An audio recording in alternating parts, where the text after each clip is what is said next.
Welcome into Conversations with Paul Brown. We are in downtown Anderson, and we are at the headquarters of the Anderson Convention and Visitors Bureau. It's located in the basement of the Arts Center. And our guest today is Neil Paul, who is the Executive Director of Visit Anderson.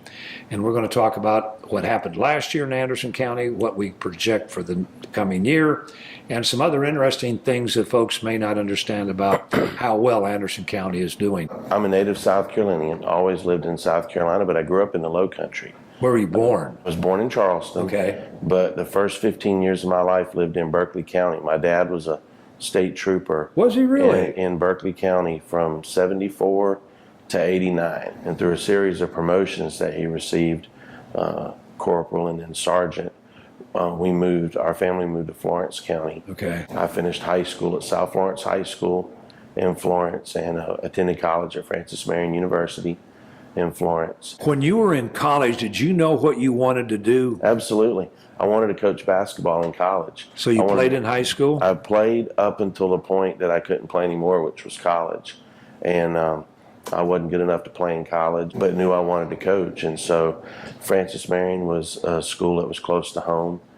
And financially, it allowed me the opportunity to go to school, but also pursue my goal of being a coach. And I majored in communications and got a minor in athletic coaching and worked with the men's basketball program while I was in school. That's all I wanted to do. Wound up working all through school and then staying and coaching at Francis Marion. And Did you really? As an assistant coach. And we didn't win enough games and we got fired. That does happen, doesn't it? It does. And at a little place like Francis Marion, you don't have multi-million-dollar buyouts like you have all over the country at big schools. So I had to get a job and find something else to do. And so took a job with the city of Florence and managed a sports complex in Florence, which is called Freedom Florence. And I really had no clue what tourism was. I tell this story often, I thought travel and tourism was when everybody piled in the car every summer and went to Florida for a vacation or to the beach or whatever. And so really didn't have an idea what travel and tourism was. But we had a situation here at the sports complex. We'd hosted a big college softball tournament, and one of our local restaurants, it was the Fats Cafe in Florence, and the general manager of that restaurant called my office on Monday morning and was going on and on and on about the softball tournament and how much he liked it and how fun, and he wanted us to host more of them, and he had small kids at home, and I remember thinking, what in the world did he care about this college softball tournament, because I didn't see him out there. Yeah. And so finally I asked him, I said, why are you so excited about, we have tournaments all the time, and why are you so excited about this one event? And he said, Neil, he said, how many teams did you have in your tournament? And I think we had like 40, 45 teams from all over the, eastern, part of the country. And I told him, and he said, well, we had like 6 different, colleges eat in our restaurant over the weekend, and their smallest bill was like $350. And it dawned on me that, wait a minute, hey, what we do out here impacts what goes on out there. And that was sort of my introduction to travel and tourism. And from that point on, I got more involved with our local hospitality meetings. I got more involved in our sports council. I got more involved in our community through the CVB in Florence, and started paying more attention to kind of how what we were doing in the complex was impacting other folks in the community. Yeah. And kind of made a little pact with myself that if I ever had an opportunity to do something else or was looking for something else to do, then that would be a neat change of pace. And in 2009, I had the opportunity to come on board here at Visit Anderson as the sales manager. Really, the rest is history. I've been in Anderson now 8 years. Hard to believe. Your first introduction to Anderson when you came here, was that in seeking the job, or had you been here prior to that? No, I was seeking the job. I'll say this, I had friends. I had no family here, but I had friends. The extent of what I knew about Anderson was traveling to Clemson to watch football games, and I knew where it was, and I knew a little bit about it. But the thing that impressed me most in coming here was the friends that I had here had all left at some point in their life, whether it was to go off to college or their first job took them away or whatever. But when it came time to get married, settle down, and raise a family, they all came back here. Did they really? And it was a handful of folks, and that impressed me that the community meant enough to them that they wanted to raise their families here. Yeah. And so when I came here, I understood why. It's a very supportive community. It's a very caring community. It's a community that really works hard and cares about each other, and that showed when I came here. And having no family here and no really Right. other roots here, I mean, this has been home now for 8 years. What was there about the job that caused you to even apply for it? What was the hook that interested you in coming here? The opportunity to work in travel and tourism, because it was a travel and tourism job Right. that I applied for. So that was first. As I mentioned earlier, I grew up in the Low Country and spent most of my life in the eastern portion of the state. And I'm really not a beach, sand and sun guy, as I tell people. I'm more of a lake and mountains guy. And so if I knew all along that if something happened and coaching was not an option for me, or if I was no longer going to coach, I wanted to settle in the upstate. Okay. What is the biggest challenge that you and your staff face every year? Two biggest challenges for us, I think. Number one is funding. We operate on a limited budget, just like other folks do, and often that's a challenge because you can't buy every ad, you can't advertise in every magazine, you can't attend every show to market the community. So it really forces us to sit down here and identify, okay, what, and some years are different than others, but what do we want to go after this year? What do we want to push this year that maybe we didn't push last year? Or what has worked well for us that we want to continue to market and promote? Those are some challenges, but also I remind folks a lot, we rely on folks in the community to help us. And we're a county of about 200,000 people, and we're an office of 2. There are, believe it or not, things to get past us. An event or a festival or a meeting, something that we would love to support and be a part of. So for anybody that listens to this or watches this, I would encourage you, if there's things that you want us to support, you want our support, you want to talk with us about something that's important to you that impacts our community, then look us up and give us an opportunity to sit down, because more often than not, if we miss something, generally it's because we didn't know about it, not because we just chose not to do anything about it. Our guest is Neil Paul. He's the Executive Director of Visit Anderson, and when we come back, we're going to continue chatting about what Anderson County was able to accomplish and draw last year and what's on the books for this brand new year of 2018.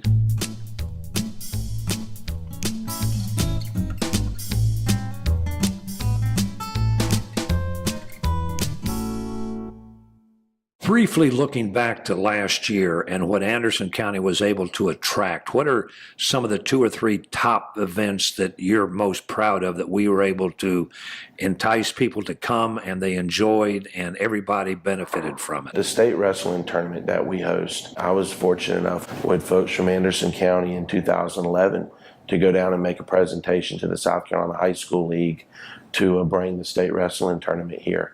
And we were successful in doing that, and it's been a staple in our February calendar every year since 2011 and continued to grow each year. In fact, there was one year we sold more tickets than we had seats. Really? And I think we caught it after the fact, and thankfully maybe the fire marshal had gone out of town that weekend. But the numbers involved in that are what? The event typically brings in, and this is a rough estimate based on the number of qualifiers and things, but roughly 750 high school wrestlers, coaches, and trainers.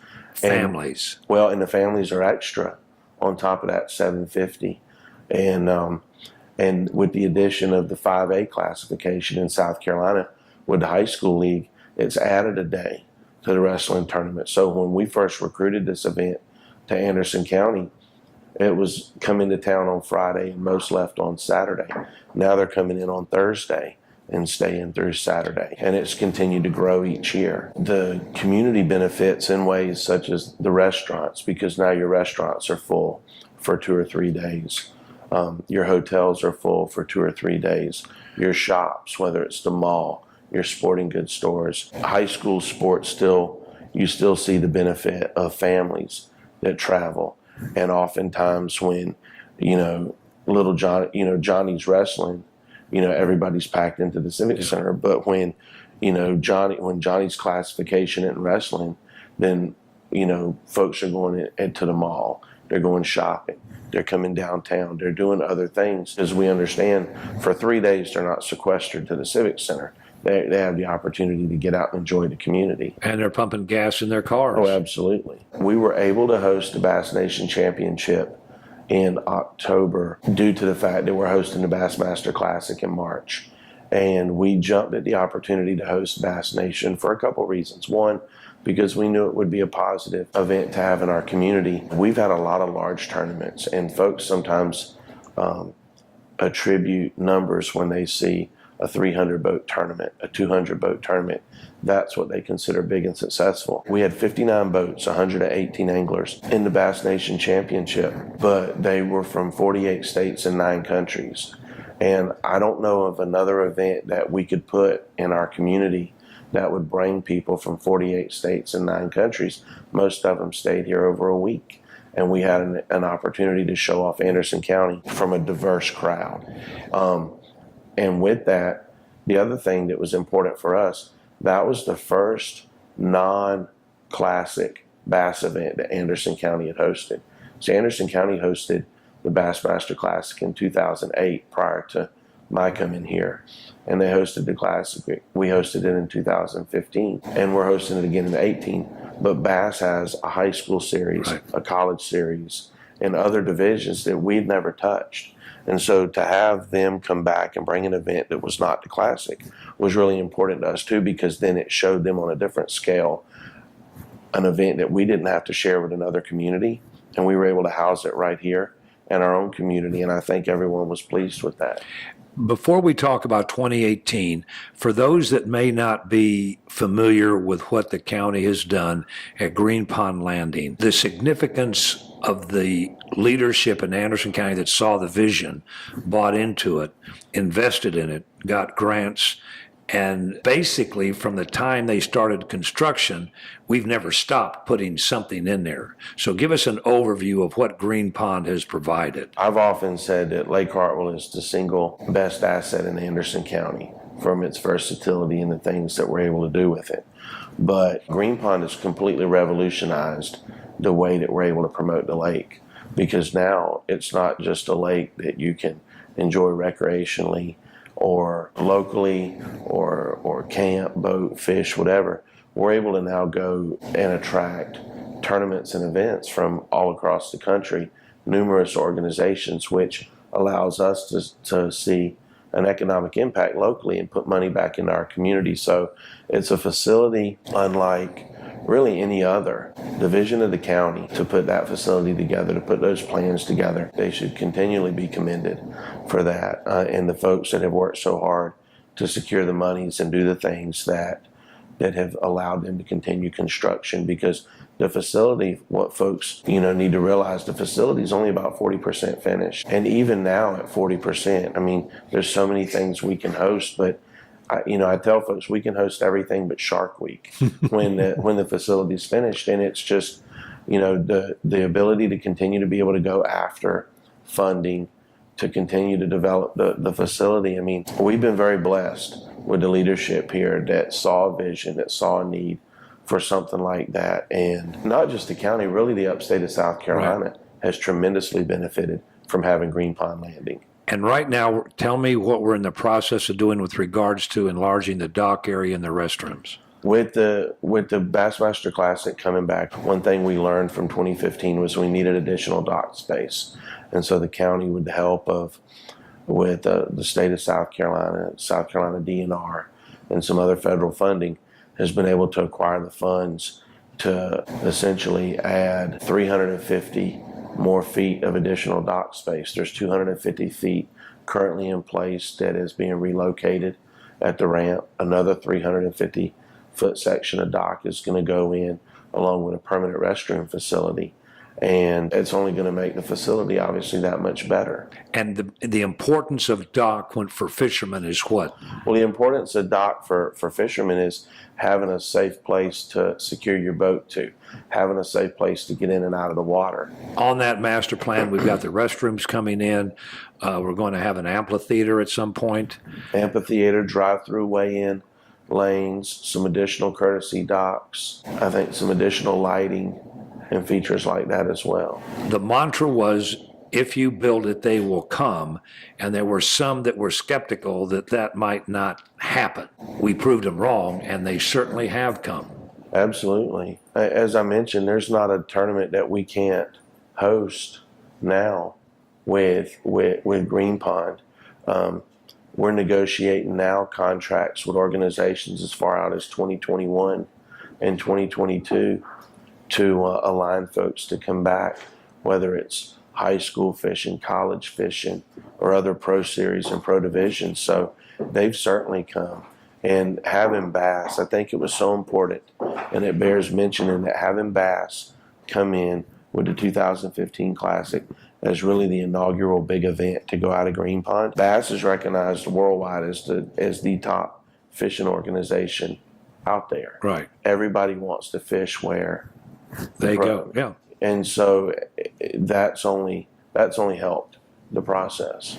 Economically speaking, what has that represented for the folks in Anderson County as far as generating income from all these events in 2017? The contracted tournaments that we've hosted at Green Pond have brought over 1,700 boats in the 3 years and over 17,000 spectators. With the help of the organizations that we work with, Bass, FLW, ABA, with some of those folks, they've put together some numbers that the economic impact to Green Pond, but I think it's Anderson County and even the surrounding area has seen an economic impact over $28 million in the 3 years that Green Pond's been online. 2018 for us is going to represent a more diverse calendar for 2018. We just wrapped up the Striped Bass Challenge this past weekend at Green Pond, where, believe it or not, guys came out and fished on, I think, 2 of the coldest days ever of the year. Oh gosh,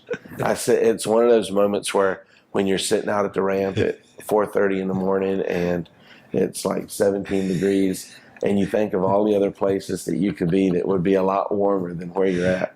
But it's why we do what we do. And I'll digress for a second. Folks will ask often why we do some of the things that we do at the county. And I'm very fortunate here as a director at Visit Anderson that we understand other people have lakes.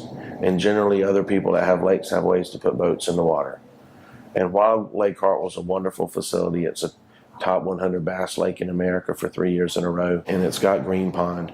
But what separates this experience from others is how we treat people when they're here. That we can control. We can't control a lake. We can't control the level of the water in the lake. But the one thing we can control is when we have people in our community, how we treat them. We pride ourselves in putting a lot of work in. Real briefly, in March, when the Bass Classic, Bassmaster comes back, we're going to be sharing that with Greenville.